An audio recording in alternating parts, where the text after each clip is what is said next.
So I want to talk about the difference between teaching undergraduates versus master's or MBA students versus PhD students. And there's large differences between them in terms of what to expect and what to do. And hopefully this is going to reach to people that might be interested in this. And these are just generalizations. It doesn't necessarily mean it's true for everybody.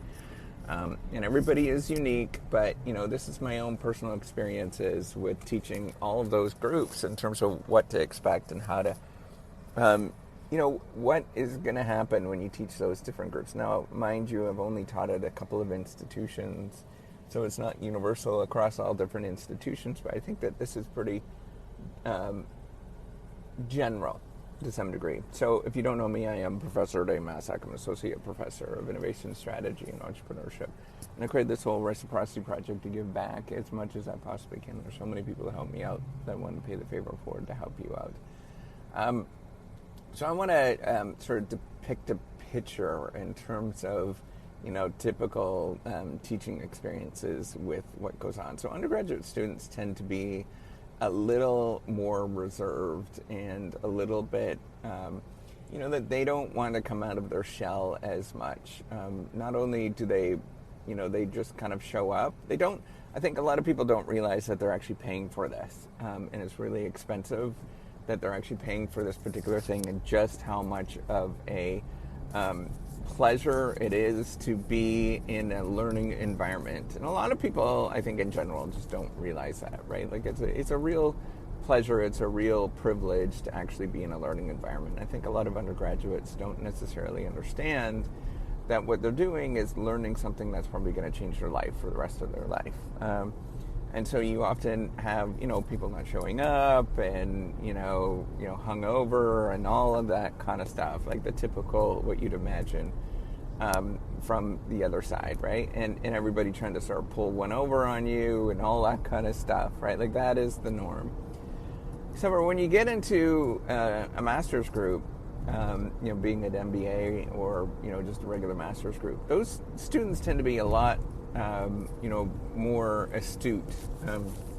Might not necessarily be brighter. It's just that they had pretty good grades to get into a master's program. And so they tend to be pretty astute. And as well, they often tend to be a little bit more of the type of person that is going to go do a go-getter, right? So there's a lot more participation, a lot more exciting in the classroom. People ask questions, people think a lot more, and there's a lot more discussion that goes on. It's a lot more funner of an experience where it's very interactive. Whereas when you're teaching an undergraduate class, it becomes, unless you're maybe at the top places, I don't know, the very, very top places, I suspect it's a similar experience everywhere. You have to do a lot of lecturing because there's dead air, right? And so getting people to actually participate and to think about different things it's a lot different. And so you do a lot of lecturing. But with the master's class, there's a lot of crosstalk, discussion. Everybody it's an enjoyable process. It is actually a really enjoyable discussion that happens.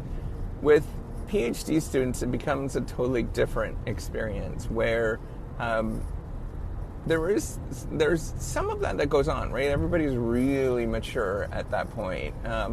But the challenge becomes is that people have a lot of self-doubt. So early on, first-year PhD students don't. They have a lot of confidence and, that they're very much like ready for the world.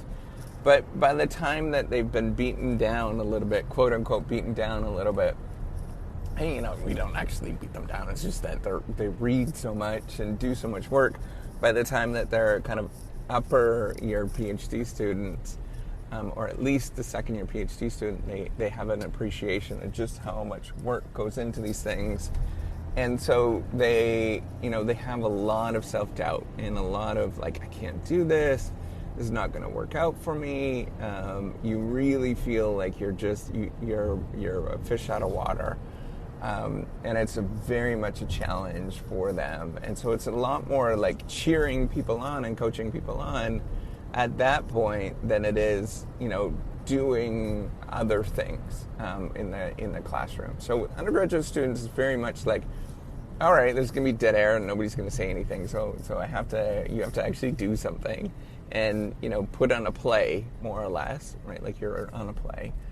Master students, it's very much like, let's harness this conversation so we have, fire in the classroom where everybody is enjoying it. And then a PhD class is like, okay, everybody is beat down. Everybody feels like they can't do something. How do we encourage people to get to the point where they're going to get to and enjoy what they're doing? And that, it's a struggle for everybody, right? Like the huge part of the Reciprocity Project is dealing with this sort of beat down stuff that we get, right? Like even as full professors and stuff, it is a challenge, and we all struggle with it. And so it's like a persistent part of academia, and realizing you come to terms at about your second year of like, crap, this is going to be a lot of work, and I didn't appreciate how much work went into this, and I didn't appreciate my professors at all.